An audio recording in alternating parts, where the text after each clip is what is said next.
Chapter 1, Psychology, Class 12th, NCERT.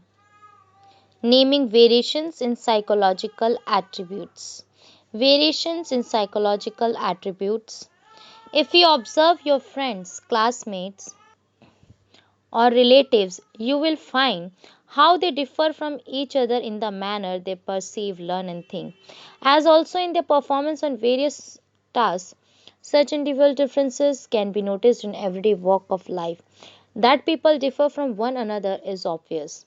As we have learnt in class 11th about psychological principles that are applied to understand human behavior, we also need to know how people differ, what brings about these differences, and how such differences can be assessed. We will recall how one of the main concerns of modern psychology has been the study of individual differences from the time of Galton. This chapter we will introduce you to some of the fundamentals of individual differences. One of the most popular psychological attributes which has been of interest to psychologists is intelligence. People differ from each other in their ability to understand complex ideas, adapt to environment, learn from experience, engage in various forms of reasoning, and to overcome obstacles. In this chapter, we will study the nature of intelligence, changing definitions of intelligence, cultural differences in intelligence, range and variations in the intellectual competences of people, and the nature of special abilities or aptitudes. Individual differences in human functioning. Individual variations are common within and across all species. Variations add color and beauty to nature. For a moment, think of a world around you where each and every object is of the same color, say red or blue or green. How would the world appear to you? Certainly not a beautiful one. Would you prefer to live in such a world? In all likelihood, your answer will be no. Like objects, people to possess different combinations of traits. Variability is a fact of nature, and individuals are no exception to this.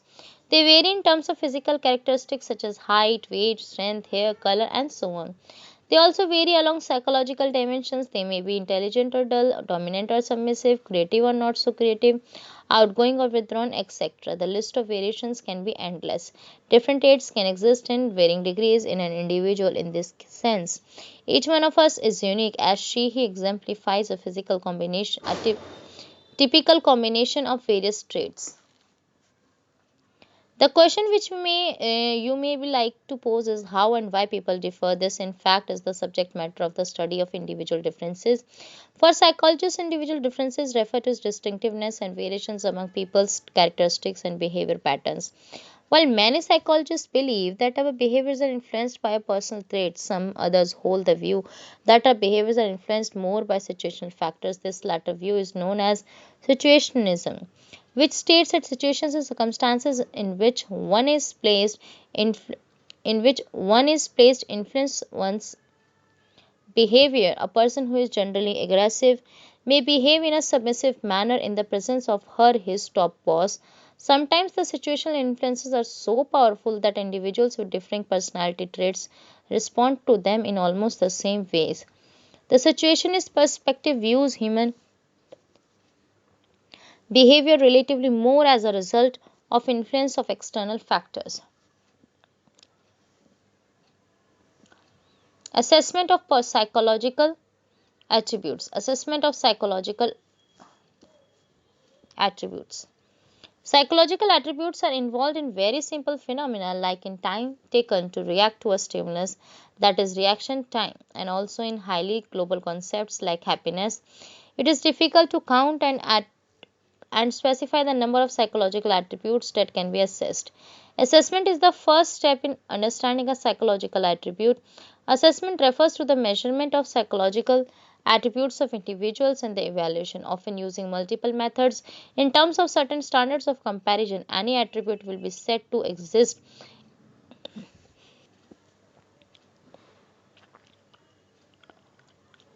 in a person only if it can be measured by using scientific procedures. For example, when we say Harish is dominant, we are referring to the degree of dominance in Harish. This statement is based on our own assessment of dominance in him. Assessment may be informal or formal. Formal assessment is objective, standardized, and organized. On the other hand, informal assessment varies from case to case and from one assessor to another, and therefore is open to subjective interpretation. Psychologists are trained in making formal assessment of psychological attributes. Once assessment is done, we can use this information to predict how Harish will probably behave in future. We may predict that Harish, if given a chance to lead a team will most likely be an authoritarian leader. If the predicted consequence is not what we want, we may want to intervene to effect a change in Harish's behavior. The attribute chosen for assessment depends upon our purpose. In order to help a weak student perform well in examinations, we may assess her his intellectual strengths and weaknesses. If a person fails to adjust with members of her his family and neighborhood, we may consider assessing her his personality characteristics. For a poorly motivated person, we may assess her his interests and preferences. Psychological assessment uses systematic testing procedures to evaluate abilities, behaviors, and personal qualities of individuals. Some domains of psychological attributes are not linear or unidimensional. They are complex and expressed in terms of dimensions. A line is a mere aggregate of many points. A point occupies no space, but think of a box, it occupies space. It can be described only in terms of its three dimensions, that is, length, width, and height. Similar is the case with psychological attributes. They are usually multidimensional. If you want to have a complete assessment of a person, you will need to assess how he functions in various domains or areas such as cognitive, emotional, social, etc. We will discuss further this in this chapter some important attributes that are of interest to psychologists. These attributes are categorized on the basis of varieties of tests used in psychological literature. First, intelligence. It is the global capacity to understand the world, think rationally, and use available resources effectively when faced with challenges. Intelligence tests provide a global measure of a person's general cognitive competence, including the ability to profit from schooling. Generally, students having low intelligence are not likely to do so well in school related examinations, but their success in life is not associated only with the intelligence test scores.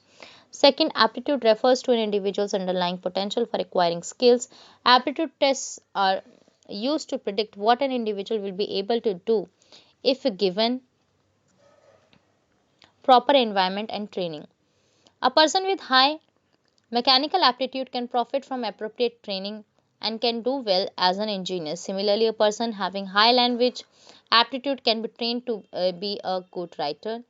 Third, interest is an individual's preference for engaging in one or more specific activities related to others. Assessment of interest of students may help to decide what subjects or courses they can pursue comfortably and with pleasure. Knowledge of interests helps us in making choices that promote life satisfaction and performance on jobs. Fourth, personality refers to relatively enduring characteristics of a person that make her or him distinct from others. Personality tests try to assess an individual's unique characteristics. For example, one is dominant or submissive, outgoing or withdrawn, moody or emotionally stable, etc. Personality assessment helps us to explain an individual's behavior and predict how he will behave in future. 5. Values. Values are enduring beliefs about an ideal mode of behavior. A person having a value sets a standard for guiding his actions in life and also for judging others. In value assessment, we try to determine the dominant values of a person, for example, political, religious, social, or economic. Assessment methods. Several methods are used for psychological assessment. Now let us recall the key features. Psychological test. It is an objective and standardized measure of an individual's mental and or behavioral characteristics. Objective tests have been developed to measure all the dimensions of psychological attributes, for example, intelligence, aptitude, etc., described above. So, these tests are widely used for the purposes of clinical diagnosis, guidance, personnel selection, placement, and training. Besides objective tests, psychologists have also developed certain projective tests, especially for the assessment of personality. So, another one is interview. It involves seeking information from a person on a one to one basis. You may see it being used when a counselor interacts with a client. A salesperson makes a door to door survey regarding the usefulness of a particular product An employer selects employees for her, his organization, or a journalist interviews important people on issues of national and international importance. Case study. It is an in depth study of the individual in terms of her, his psychological attributes, psychological history in the context of her, his psychosocial and physical environment. Case studies are widely used by clinical psychologists. Case analysis of the lives of great people can also be highly illuminating for those willing to learn from their life experiences. Case studies are based on data generated by different methods, for example, interview, observation, questionnaires, psychological tests, etc. Observation involves employing systematic, organized, and objective procedures to record behavioral phenomena occurring naturally in real time. Certain phenomena, such as mother child interactions, can be easily studied through observation. The major problems with observational methods are that the observer has little control over the situation and the reports may suffer from subjective interpretations of the observer. Self report is a method in which a person provides factual information about herself, himself, and or opinions, beliefs, etc. that he holds. Such information may be obtained by using an interview schedule or a questionnaire, a psychological test, or a personal diary. Intelligence.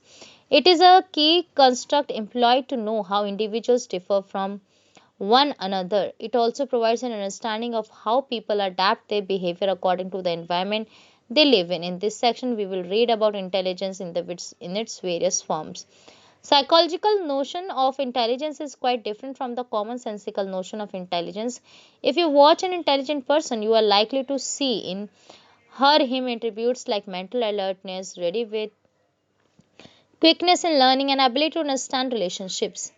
The Oxford Dictionary explains intelligence as the power of perceiving, learning, understanding, and knowing.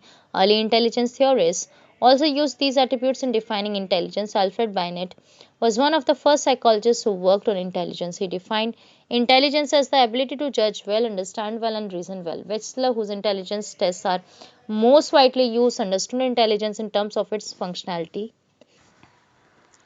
That is its value for adaptation to environment. He defined it as the global and aggregate capacity of an individual to think rationally, act purposefully, and to deal effectively with her his environment. Other psychologists such as Gardner and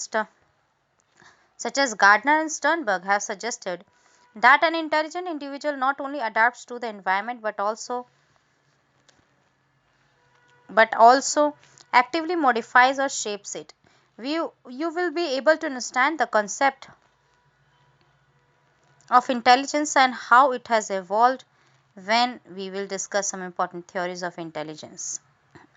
Theories of intelligence. Psychologists have proposed several theories of intelligence. Theories can be broadly classified as representing a psychometric structural approach or an information processing approach. The psychometric approach considers intelligence as an aggregate of abilities. It expresses the individual's performance in terms of a single index of cognitive abilities. On the other hand, the information processing approach describes the processes people use in intellectual reasoning and problem solving. The major focus of this approach is on how an intelligent person acts rather than focusing on structure of intelligence or its underlying dimensions. Information processing approaches emphasize studying cognitive functions underlying intelligent behavior. We will discuss some representative theories of these approaches. We mentioned above that Alfred Binet was the first psychologist who tried to formalize the concept of intelligence in terms of mental operations. Prior to him, we find the notion of intelligence described in general ways in various philosophical treatises available in different cultural traditions. Bennett's theory of intelligence was rather simple as it arose from his interest in differentiating more intelligent from less intelligent individuals. He therefore conceptualized intelligence as consisting of one similar set of abilities which can be used for solving any or every problem in an individual's environment. His theory of intelligence is called uni or one factor theory of intelligence. This theory came to be disputed when psychologists started analyzing data of individuals which was collected using Bennett's test. In 1927, Charles Spearman proposed a two-factor theory of intelligence employing a statistical method called factor analysis. He showed that intelligence consisted of a general factor G factor, and some specific factors S factors. The G factor includes mental operations which are primary and common to all performances, and in addition to the G factor he said that there are also many specific abilities. These are contained in what he called the S factor. Excellent singers, architects, scientists, and athletes may be high on G factor, but in addition to this, they have specific abilities which allow them to excel in their respective domains. Spearman's theory was followed by Louis Thurston's theory. He proposed the theory of primary He proposed the theory of primary mental abilities. He states that intelligence consists of 7 primary abilities, each of which is relatively independent of the others. These primary abilities are: first, verbal comprehension, grasping meaning of words, concepts, and ideas; two, numerical abilities, speed and accuracy in numerical and computational skills; third, spatial relations, visualizing patterns and forms; fourth, perceptual speed, speed in perceiving details; five, word fluency, using words fluently and flexibly; six, memory accuracy in recalling information; and seven, inductive reasoning, deriving general rules from presented facts. Arthur Jensen proposed a hierarchical model of intelligence consisting of abilities operating at two levels called level 1 and level 2. Level 1 is associative learning, in which output is more or less similar to the input. For example, rote learning and memory. Level 2, called cognitive competence, involves higher order skills as they transform the input to produce an effective output. J.P. Guilford proposed a structure of intellect model which classifies intellectual traits among 3 dimensions: operations, contents, and products. Operations are what the respondent does. These include cognition, memory, recording, memory retention, divergent production, convergent production, and evaluation. Contents refer to the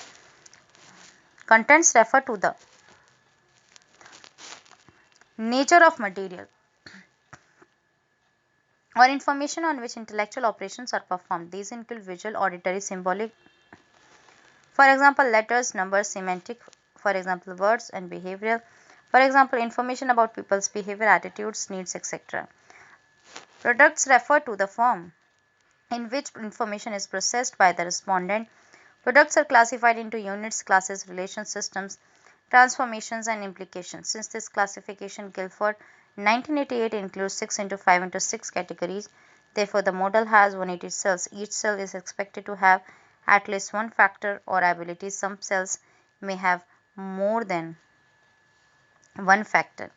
Each factor is described in terms of all 3 dimensions. The above mentioned theories are representations of psychometric approach to understand intelligent behavior. Theory of multiple intelligences. Howard Gardner proposed a theory of multiple intelligences. According to him, intelligence is not a single entity, rather distinct types of intelligences exist.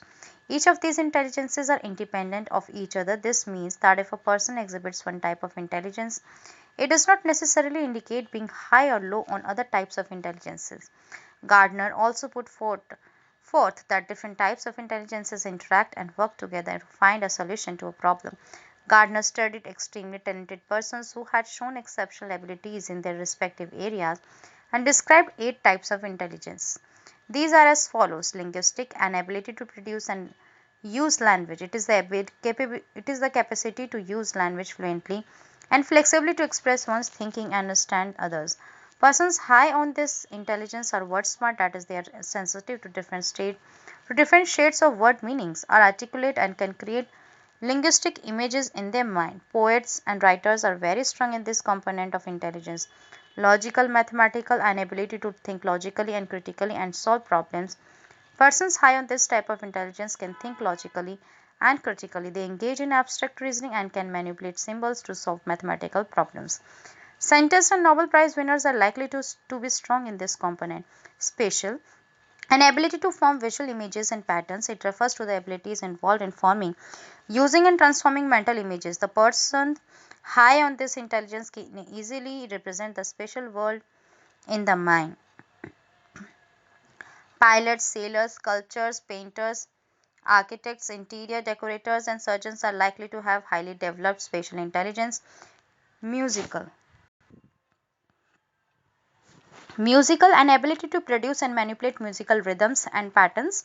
It is the capacity to produce, create, and manipulate musical patterns. Persons high on this intelligence are very sensitive to sounds and vibrations and is great and in creating new patterns of sounds. Bodily kinesthetic, an ability to use whole or portions of the body flexibly and creatively.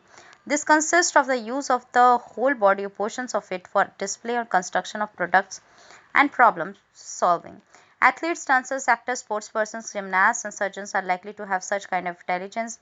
Interpersonal, an ability to understand two subtle aspects of others' behavior. This is the ability to understand the motives, feelings, and behaviors of other people so as to bond into a comfortable relationship with others. Psychologists, counselors, politicians, social workers, and religious leaders are likely to possess high interpersonal intelligence. Intrapersonal, an ability to understand of one's own feelings, motives, and desires. This refers to the knowledge of one's internal strengths and limitations, and using that knowledge to effectively relate to others.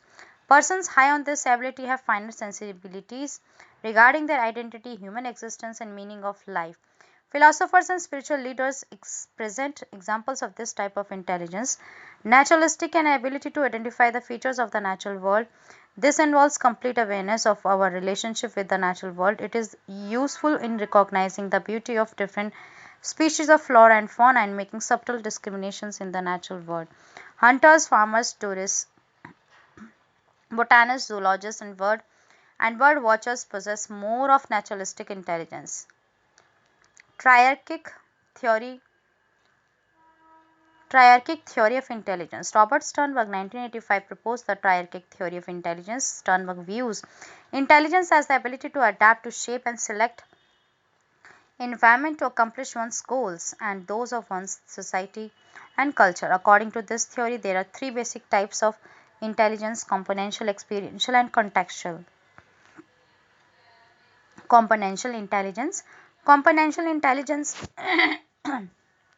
Componential intelligence or analytical intelligence is the analysis of information to solve problems. Persons high on this ability think analytically and critically and succeed in schools. This intelligence has three components, each serving a different function. First is the knowledge acquisition component, which is responsible for learning and acquisition of the ways of doing things. The second is the meta or a higher order component, which involves planning concerning what to do and how to do. The third is the performance component, which involves actually doing things. Experiential intelligence. Experiential or creative intelligence is involved in using past experiences creatively to solve novel problems. It is reflected in creative performance. Persons high on this aspect integrate different experiences in an original way to make new discoveries and inventions. They quickly find out which information is crucial in a given situation. Contextual intelligence. Contextual or practical intelligence involves the ability to deal with environmental demands encountered on a daily basis. It may be called street smartness or business sense. Persons high on this aspect easily adapt to their present environment or select a more favorable environment than the existing one or modify the environment to fit their needs. Therefore, they turn out to be a successful in life. Sternberg's triarchic theory of intelligence represents the information processing approach to understand intelligence, planning, attention, arousal, and simultaneous successive model of intelligence. This model has been developed by J.P. Das, Jack Naglieri, and Kirby in 1994. According to this model, intellectual activity involves the interdependent functioning of three neurological systems called the functional units of brain. These units are responsible for arousal, attention, coding or processing, and planning respectively.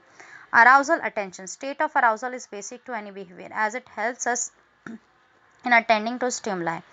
Arousal and attention enable a person to process information. An optimal level of arousal focuses our attention to the relevant aspects of a problem. Too much or too little arousal would interfere with attention. For instance, when you are told by your teacher about a test which he plans to hold, it would arouse you to attend to the specific chapters. Arousal forces you to focus your attention on reading, learning, and revising the contents of the chapters.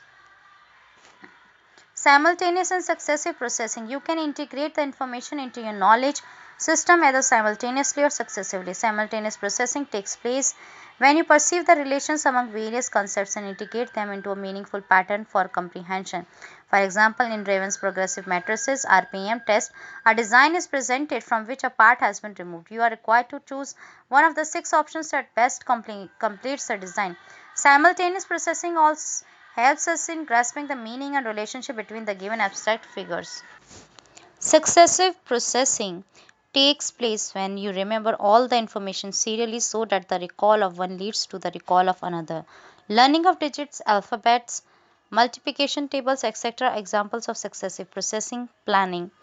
This is an essential feature of intelligence. After the information is attended to and processed, planning is activated. It allows us to think of the possible courses of action, implement them to reach a target, and evaluate their effectiveness. If a plan does not work, it is modified to suit the requirements of the task or situation. For example, to take the test scheduled by a teacher, you would have to set goals, plan a time schedule of study, get get clarifications in case of problems, and if you are not able to tackle the chapters assigned for the test, you may have to think of other ways. For example, give more time study with a friend, etc. to meet your goals. These past processes operate on a knowledge base developed either formally by reading, writing, and experimenting, or informally from the environment. These processes are interactive and dynamic in nature, yet each has its own distinctive functions. Das and Nilgiri have also developed a battery of tests known as the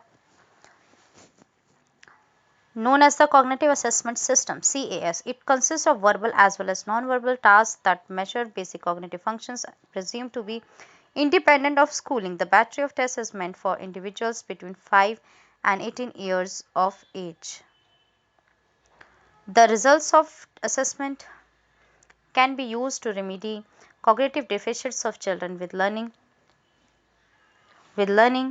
problems. This model represents the information processing approach to intelligence. Individual differences in intelligence. Why are some people more intelligent than others? Is it due to the heredity or is it due to the influence of environmental factors?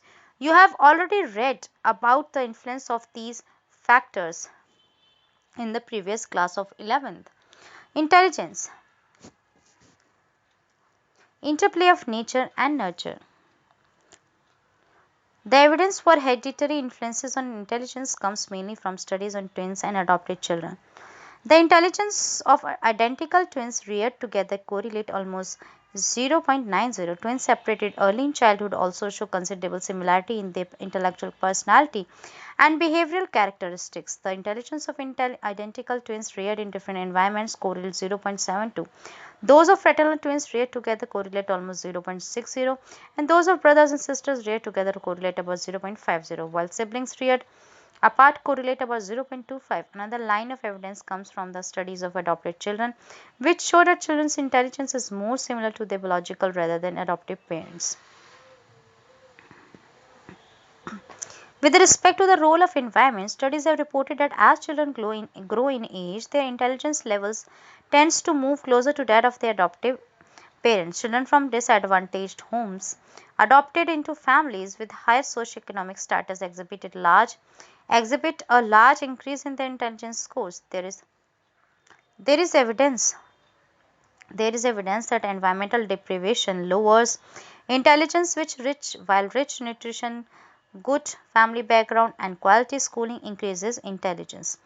There is a general consensus among psychologists that intelligence is a product of complex interaction of heredity, nature, and environment nurture. Heredity can best be viewed as something that sets a range within an individual's development is actually shaped by the support and opportunities of the environment. Assessment of intelligence in 1905, Alfred Bennett and Theodore Simon made the first successful attempt to formally measure intelligence. In 1908 when the scale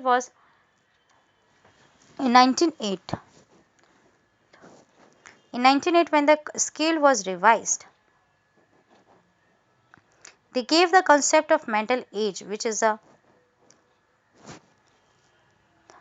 measure of a person's intellectual development relative to people of his age group. A mental age of 5 means that a child's performance on an intelligence test equals the average performance level of a Group of 5-year-olds. Chronological age is a biological age from birth. A bright child's mental age is more than his chronological age. For a dull child, mental age is more than his chronological age. For a dull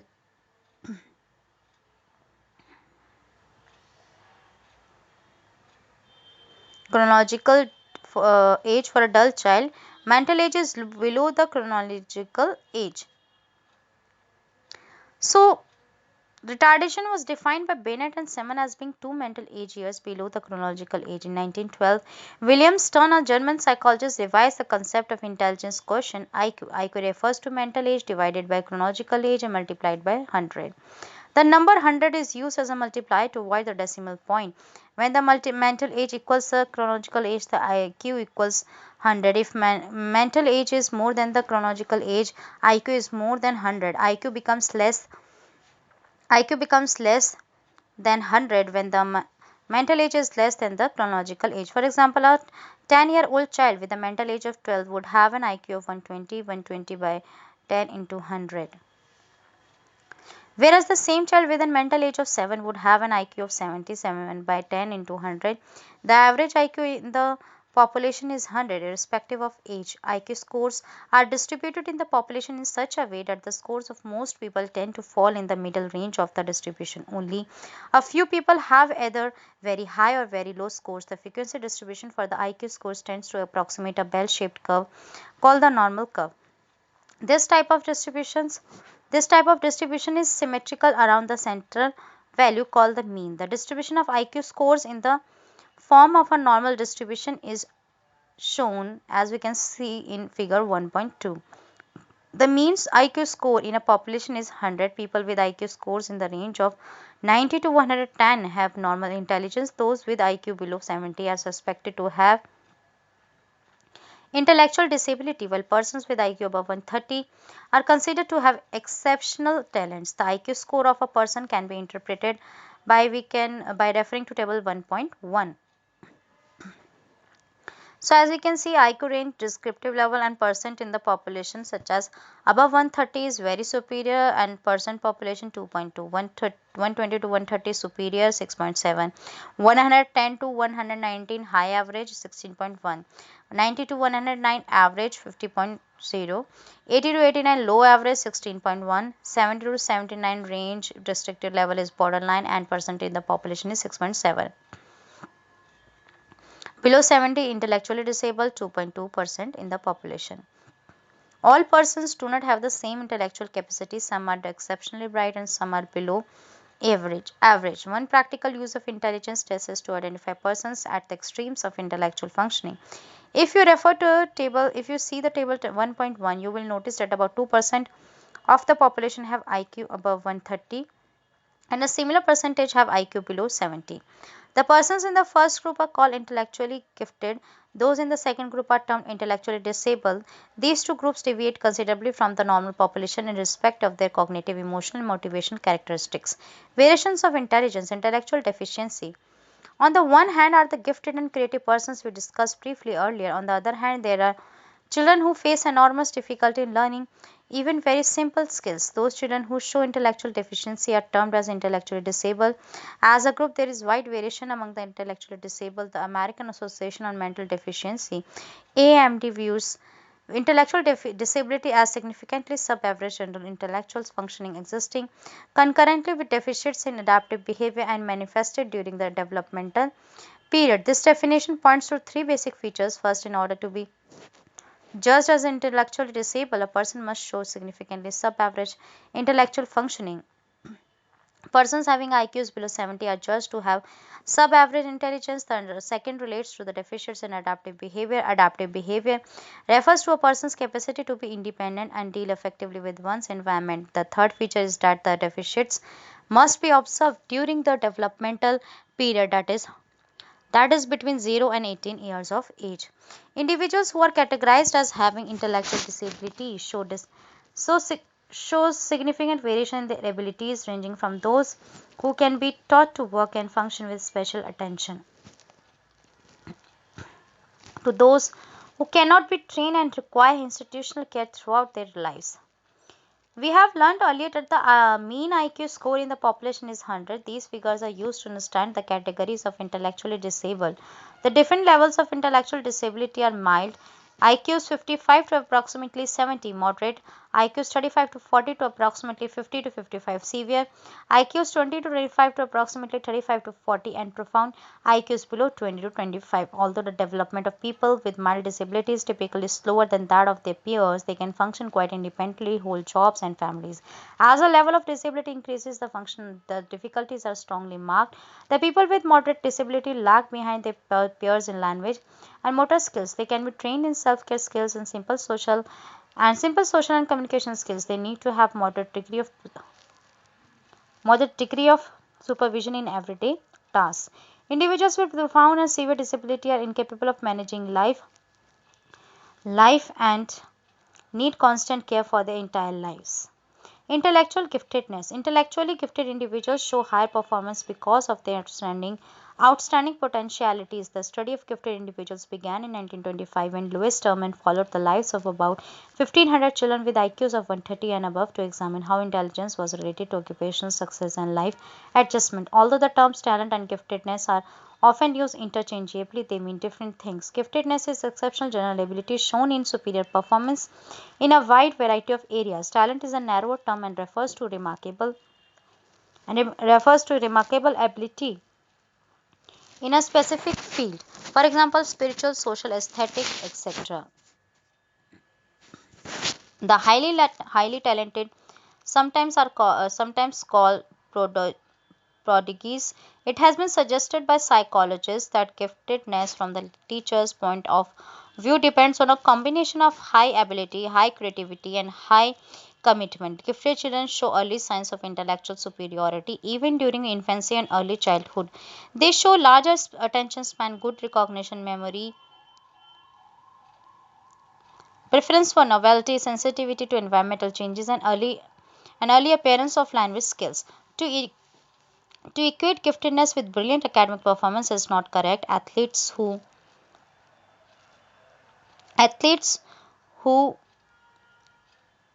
perf- who show superior psychomotor ability are also gifted. Each gifted student possesses different strengths, personalities, and characteristics. Some important characteristics of gifted children are: first, advanced logical thinking, questioning, and problem-solving behavior. Second, high speed in processing behavior and high speed in processing information. Third, superior generalization and discrimination ability. Another one is advanced level of original and creative thinking. Next is high level of intrinsic motivation and self-esteem. Next is independent and non-conformist thinking. And another one is preference for solitary academic activities for long periods. Performance on intelligence tests is not the only measure for identifying the gifted. Many other sources of information such as teachers, judgment, school achievement record, parents interviews, peer and self ratings, etc., can be used in combination with intellectual assessment to reach their full potential. Gifted children require special attention and different educational programs beyond those provided to normal children in regular classrooms. These may include life enrichment programs that can sharpen children's skills in productive thinking, planning, decision making, and communication. Types of intelligence tests. Intelligence tests are of several types. On the basis of the administration procedure, they can be categorized as individual or group tests. They can also be classified as either verbal or performance tests on the basis of the nature of items used. Depending upon the extent to which an intelligence test favors one culture over another, it can be judged as either culture fair or culture biased. Individual or group test. An individual intelligence test is one which can be administered to one person at a time. A group intelligence test can be administered to several persons simultaneously. Individual tests require the test administrator to establish a rapport with the subject and be sensitive to her his feelings, moods, and expressions. During the testing session, group tests, however, do not allow an opportunity to be familiar with the subject's feelings. Individual tests allow people to answer orally or in a written form or manipulate objects as per the tester's instructions. Group tests generally seek written answers, usually in a multiple choice format. Verbal, non-verbal, or performance tests.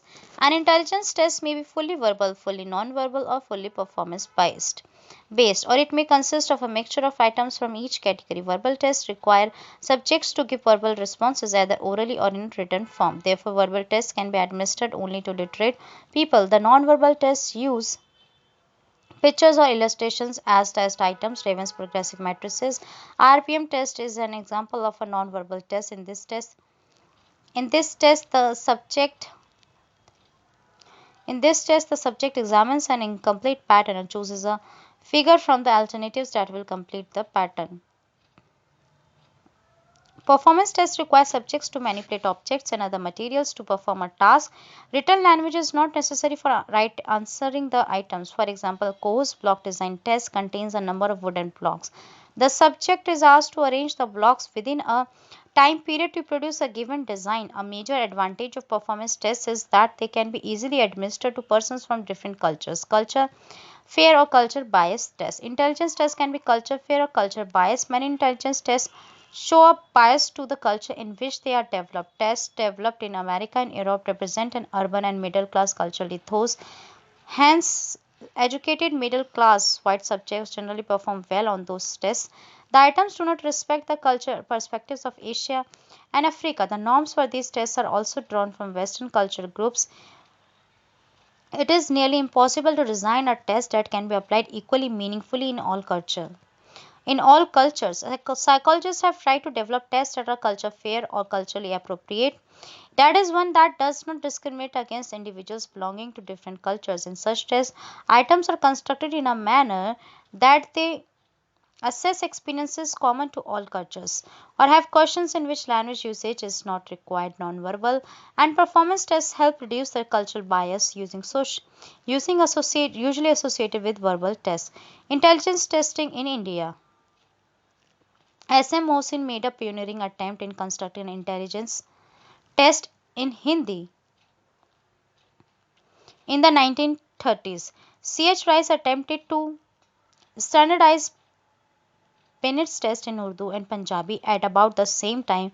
Mahana, Mahalanobis, Mahan, Mahalanobis attempted to standardize Bennett's test in Bengali. Attempts were also made by Indian researchers to develop Indian norms for some Western tests, including RPM, WAIS, Alexander's Pessalong, cube construction, and coarse block design. Long and Mehta's Long and Mehta prepared a mental measurement handbook listing out 103 tests of intelligence in India that were available in various languages. Since then, a number of tests have either been developed or adapted from Western cultures.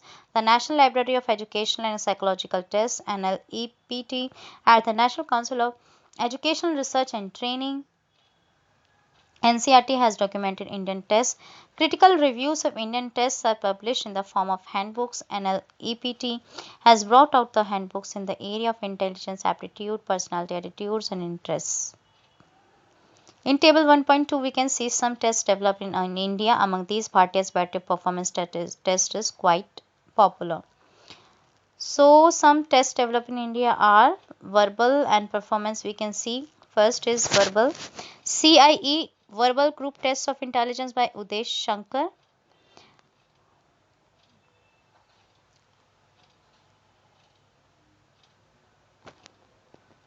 In performance, first is CIE Non-Verbal Group Test of Intelligence. Second, and Bhatia's Battery Performance Test.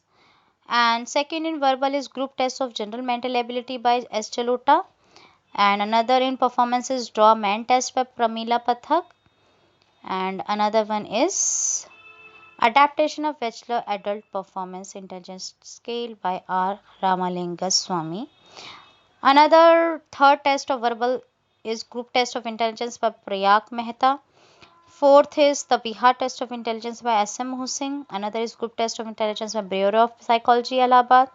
Another is Indian adaptation of Stanford Binet Test, third edition by S.K. Kulshrestha. Another is Test of General Mental Ability, Hindi by M.C. Joshi. Culture and intelligence. A major characteristic of intelligence is that it helps individuals to adapt to their environment. The cultural environment provides a context for intelligence to develop. Vygotsky, a Russian psychologist, has argued that culture provides a social context in which people live, grow, and understand the world around them. For example, in less technologically developed societies, social and emotional skills in relating to people are valued, while in technologically advanced societies, personal achievement founded on abilities of reasoning and judgment is considered to represent intelligence. From your previous reading, we know that culture is a collective system of customs, beliefs, attitudes, and achievements in art and literature. A person's intelligence is likely to be tuned by these cultural parameters. Many theorists have regarded intelligence as attributes specific to the person without regard to their cultural background. The unique features of culture now find some representation in theories of intelligence. Sternberg's notion of contextual or practical intelligence implies that intelligence is a product of culture. Vygotsky also believed that cultures, like individuals, have a life of their own. They grow and change, and in the process specify what will be the end product of successful intellectual development. According to him, while elementary mental functions, for example, crying, attending to mother's voice, sensitivity to smells, walking and running, are universal, the manner in which higher mental functions such as problem solving and thinking operate are largely cultures produced. Technologically advanced societies adopt child rearing practices that foster skills of generalization and abstraction, speed, minimal moves, and mental manipulation among children. These societies promote a type of behavior which can be called technological intelligence. In these societies, persons are well versed in skills of attention, observation, analysis, performance, speed, and achievement orientation. Intelligence tests developed in various cultures look precisely for these skills in an individual. Technological intelligence is not so valued in many Asian and African societies. The qualities and skills regarded as intelligent actions in non-Western cultures are sharply different, though the boundaries are gradually vanishing under the influence of Western cultures. In addition to the cognitive competence that is very specific to the individual, the non-Western cultures look for skills to relate to others in the society. Some non-Western societies value self-reflection, collectivistic orientation as opposed to personal achievement and individualistic orientation. Some misuses of intelligence tests. First, so you might have learned by now that intelligence tests have many useful purposes such as selection, counseling, guidance, self-analysis, and diagnosis. Unless used by a trained investigator, they may be misused either intentionally or unintentionally. Some of the ill effects of intelligence testing by naive testers are poor performance on a test may attach a stigma to children and thereby adversely affect their performance and self-respect. Second, the test may invite discriminating practices from parents, teachers, and elders in the society. Third, administering a test biased in favor of the middle class and higher class populations may underestimate the IQ of children coming from disadvantaged sections of the society. Another, intelligence tests do not capture creative potentialities and practical side of intelligence, and they also do not relate much to success in life. Intelligence can be a intelligence can be a potential factor for achievement in various spheres of life. It is suggested that one should guard against erroneous practices associated with intelligence tests and take the help of trained psychologists to analyze an individual's strengths and weaknesses.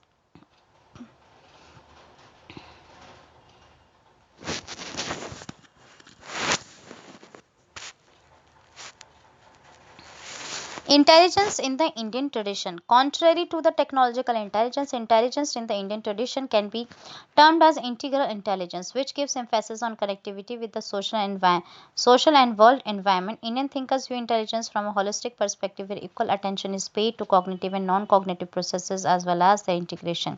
The Sanskrit word buddhi, which is often used to represent intelligence, is far more pervasive in scope than the Western concept of intelligence. Buddhi, according to J.P. Das, includes such skills as mental effort, determined action, feelings, and opinions, along with cognitive competence such as knowledge, discrimination, and understanding. Among other things, buddhi is the knowledge of one's own self based on conscious will and desire. Thus, the notion of buddhi has affective and motivational components besides a strong cognitive component. Unlike the Western views, which primarily focus on cognitive parameters, the following competences are identified as as facets of intelligence in the Indian tradition. First, cognitive capacity, sensitivity to context, understanding, discrimination, problem solving, and effective communication. Second, social competence, respect for social order, commitment to elders, the young and the needy, concern about others, recognizing others' perspectives. Third, emotional competence, self regulation and self monitoring of emotions, honesty, politeness, good conduct, and self evaluation. Next, entrepreneurial competence, commitment, persistence, patience, hard work, vigilance, and goal directed behaviors. Emotional intelligence. The notion of emotional intelligence broadens the concept of intelligence beyond the intellectual sphere domain and considers that intelligence includes emotions. You may note that it builds on the concept of intelligence in the Indian tradition. Emotional intelligence is a set of skills that underlie accurate appraisal, expression, and regulation of emotions. It is the feeling side of intelligence. A good IQ and scholastic record is not enough to be successful in life. You may find many people who are academically talented but are unsuccessful in their own life. They experience problems in family, workplace, and interpersonal relationships. What do they lack? Some psychologists believe that the source of their difficulty may be a lack of emotional intelligence. This concept was their first introduced by Salavery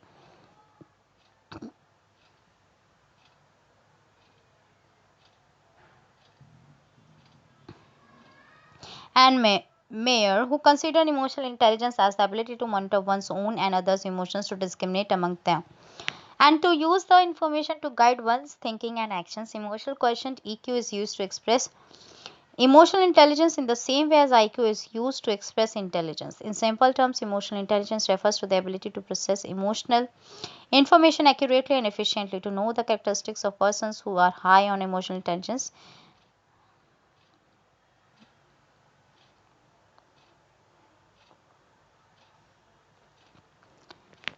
we will now read box 1.2.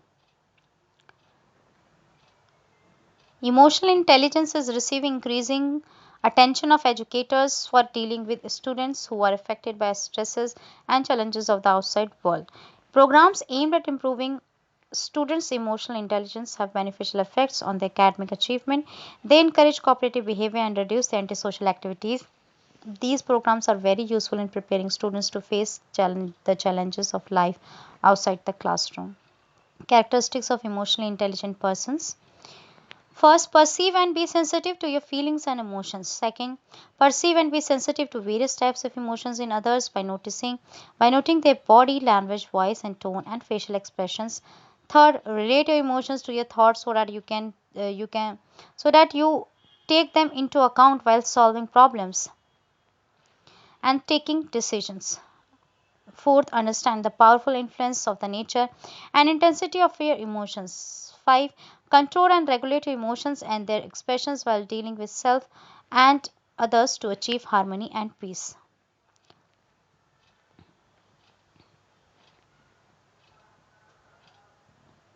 Special abilities, aptitude, nature and measurement. By now, we have learned enough about intelligence. We may recall that intelligence tests assess a general mental ability.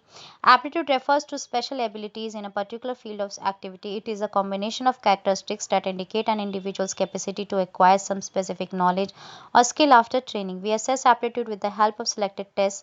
The knowledge of aptitude can help us to predict an individual's future performance. While assessing intelligence, psychologists often found that people with similar intelligence differ vitally in acquiring certain knowledge or skills. We may observe people that there are certain areas in which some intelligent students do not do well. When we have a problem in mathematics, we may turn to Aman for help, and with similar difficulties in literature, we may consult Avinash. We may request Shabnam to sing for your annual function and may turn to John when facing a problem with your bike. With a bike, these specific skills and abilities are called aptitudes. With proper training, these abilities can be considerably enhanced. In order to be successful in a particular field, a person must have both aptitude and interest. Interest is a preference for a particular activity. Aptitude is the potentiality to perform that activity. A person may be interested in a particular job or activity but may not have the aptitude for it. Similarly, a person may have the potentiality for performing a job but may not be interested in doing that. In both cases, outcome will not be satisfa- the outcome will not be satisfactory. A student with high mechanical aptitude and strong interest in engineering is more likely to be a successful mechanical engineer. Aptitude tests are available in two forms: independent specialized aptitude tests and multiple generalized aptitude tests. Clerical aptitude, mechanical aptitude, numerical aptitude, and typing aptitude are independent aptitude tests. Multiple aptitude tests exist in the form of test batteries which measure aptitude in several separate but homogeneous areas. Differential aptitude test DAT, the general aptitude test battery GATB, and the Armed Services Vocational Aptitude Battery ASVAB are well-known aptitude test batteries. Among these, DAT is most commonly used in educational settings. It consists of 8 independent subtests. First, verbal reasoning; second, numerical reasoning; third, abstract reasoning; fourth, clerical speed and accuracy; 5, mechanical reasoning; 6, space relations; 7, spelling; and 8, language usage. JM Ocha has developed an Indian adaptation of DAT. Several other aptitude tests have been developed in India for measuring scientific, scholastic, literary, clerical, and teaching aptitudes. Creativity. In the foregoing session, we have read that there are variations in psychological attributes like intelligence, aptitude, personality, and so on. Now, we will learn that there are differences in the potential for creativity across individuals and the manner in which creativity is expressed. Some are highly creative and others are not so creative. Some express creativity in writing, still others in dance, music, poetry, science, and so on. Manifestations of creativity can be observed in a novel solution to a problem, an invention, composition of a poem, painting, a new chemical process, an innovation in law, a breakthrough in preventing a disease, and the like. Despite differences, one common element among these is the production of something new and unique. We generally think of creativity in terms of creative persons like Tagore, Einstein, C.V. Raman, Ramanujan, etc., who have made outstanding contributions in different spheres. In recent years, our understanding of creativity has broadened. Creativity is not just limited to a selected few: the artist, the scientist, the poet, or the inventor. An ordinary individual who is engaged in simple occupations like pottery, carpentry, cooking, etc., can also be creative. However, it has been said that they are not working at the same level of creativity as an eminent scientist or a writer. Hence, we can say that individuals vary in terms of the level and the areas in which they exhibit creativity, and that all may not be operating at the same level. Einstein's theory of relativity is an example of the highest level of creativity, which implies bringing out altogether new ideas, facts, theory, or a product. Another level of creativity is working on what has already been established, either by way of modifications, by putting things in new perspectives, or to new use. Re- Research literature suggests that children begin to develop their imagination during the early years of childhood, but they express creativity mostly through physical activities and non-verbal ways. When language and intellectual functions are fully developed and store of knowledge is adequately available, creativity is expressed through verbal modes too. Those who are standing in their creativity may give an indication about the direction in which their creativity lies through their self-chosen activities. In some cases, however, opportunities need to be provided before they can manifest their hidden potential for creativity. How do we explain variations in the potential for creativity? As in the case of other mental and physical characteristics, such variations can be attributed such variations such variations can be attributed to the complex interaction of heredity and environment. There is no disagreement that creativity is determined by both heredity and environment. Limits of the creative potential are set by heredity. Environmental factors stimulate the development of creativity. How much of the creative potential can be realized when, in what specific form and direction, is largely determined by environmental factors such as motivation, commitment, family support, peer influences, training opportunities, etc. Although no amount of training can transform an average person to the level of Tagore, Shakespeare, etc., but it is also true that every individual can raise his level of creative potential beyond its present level. In this context, we have read earlier how to are the strategies to enhance creativity and intelligence. One important debate in understanding the variations in creativity has been the has been the relationship of creativity with intelligence. Let us take an example of two students in a class. Sunita is regarded by her teachers as an excellent student. She does her work on time, scores the highest grades in her class, listens to instructions with care, grasps quickly, reproduces accurately, but she rarely comes out with the ideas which are her own. Rita is another student who is just average in her studies and has not achieved high grades consistently. She prefers to learn on her own. She improvises new ways of helping her mother at home and comes up with new ways of doing her work and assignments. The former is considered to be more intelligent and the latter is more creative. Thus, a person who has the ability to learn fast and reproduce accurately may be considered intelligent more than creative, unless he devises new ways of learning and doing. Terman in 1920s found that persons with high IQ were not necessarily creative. At the same time, creative ideas could come from persons who did not have a very high IQ. Other researchers have shown that not even one of those identified as gifted followed throughout their adult life had become well known for creativity in some field. Researchers have also found that both high and low level of creativity can be found in highly intelligent children and also children of average intelligence. The same person thus can be creative as well as intelligent, but it is not necessary that intelligent ones in the conventional sense must be creative. Hence, intelligence therefore by itself is does not necessarily creativity. Researchers have found that the relationship between creativity and intelligence is positive.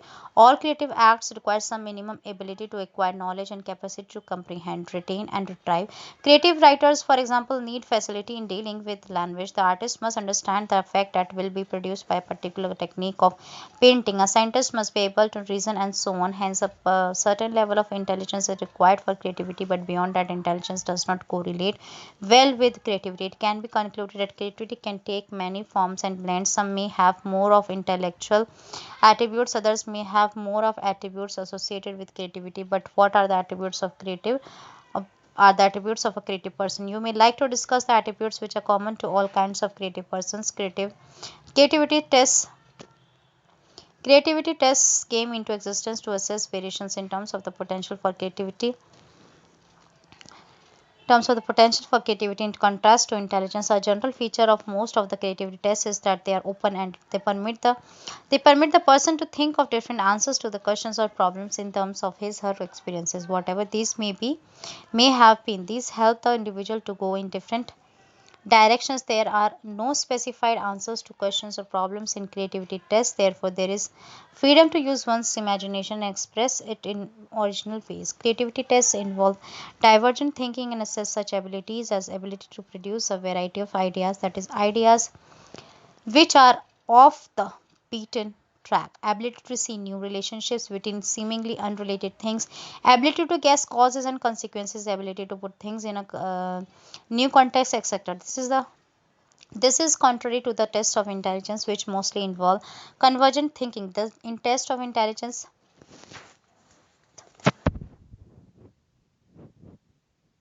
in tests of intelligence, in test of intelligence, the person has to think of the right solution to the problem, and the focus is on assessing abilities such as memory, logical reasoning, accuracy, perceptual ability,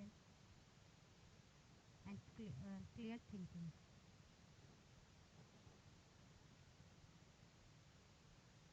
There is little scope for the expression of spontaneity, originality, and imagination. Since expressions of creativity are varied, tests have been developed using different stimuli like words, figures, action, and sound. These tests measure general creative thinking abilities like ability to think of a variety of ideas on a given topic, situation, alternative ways of looking at things, problems or situations, to guess causes and consequences, to think of unusual ideas, to improve and to use common objects, ask unusual questions, and so on. A few investigators have also developed tests of creativity in different areas such as literary creativity, scientific creativity, mathematical creativity, etc. Some of the famous psychologists who have developed creativity tests are Guilford, Torrance, Khatena, Wallach, and Kogan, Paramesh, Bakar, Mehendi, and Passy. Each test has a standardized procedure, a complete set of manual and interpretation guide. These can be used only after extensive training in administration and interpretation of test scores. Now, completing the chapter, we will summarize. First, individuals vary in their physical and psychological characteristics. Individual differences refer to distinctiveness and variations in people's characteristics and behavior patterns. Second, a wide variety of personal attributes such as intelligence, aptitude, interests, personality, and values can be assessed. Psychologists assess these attributes through psychological tests, interviews, case studies, observations, and self-reports. Third, the term intelligence refers to an individual's capacity to understand the world, think rationally, and use resources effectively to meet the demands of life. Intellectual development is the product of a complex interplay of hereditary factors, nature, and environmental conditions, nurture. Fourth, the psychometric approaches to intelligence lay emphasis on studying intelligence as a as a constellation of abilities expressed in quantitative terms such as IQ. The more recent theories representing information processing approaches, for example, Sternberg's triarchic theory and Das's past model, describe the processes underlying intelligent behavior. Howard Gardner suggests that there are 8 different kinds of intelligence. Another one is intelligence is assessed with the help of specially designed tests. Intelligence tests may be of verbal or performance type, can be administered individually or in groups, and may be culturally biased or culturally fair. At the two extremes of intelligence are the intellectually persons, deficient persons, and the intellectually gifted. Another one is culture provides a context for intellectual development. Western culture promotes technological intelligence based on skills of analysis, performance, speed, and achievement orientation. In contrast, non-Western cultures value self-reflection, social and emotional competence,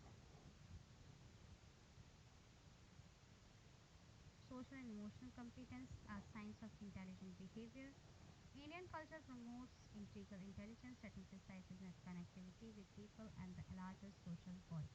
Another one is emotional intelligence involves the ability to perceive and manage one's and others' feelings and emotions, to motivate oneself and restrain one's impulses, and to handle interpersonal relationships effectively. Another one is aptitude refers to an individual's potential for acquiring some specific skills. Aptitude tests predict what an individual will be able to do given proper training and environment.